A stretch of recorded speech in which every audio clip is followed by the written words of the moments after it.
I come to you today out of pure joy. Uh, Writing a role playing game is not always fun. There's a lot of writing, there's a lot of rewriting, there's a lot of math that you have to do.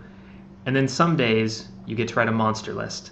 I'm working on the Fantasy Feed supplement, which is a really cool thing. It's inspired by Sir Fang, who is an old D&D character who you should look up if you get a chance.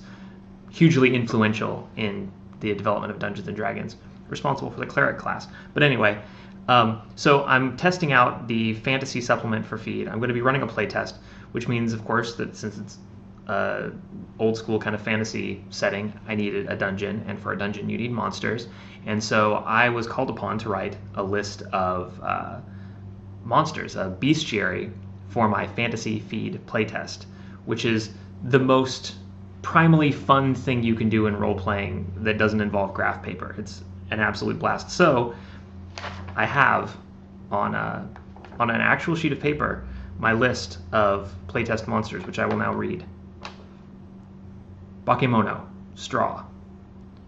Chitin Kuri. Degenerate, slave pod. Degenerate, brain pod. Ghoul, betrayer.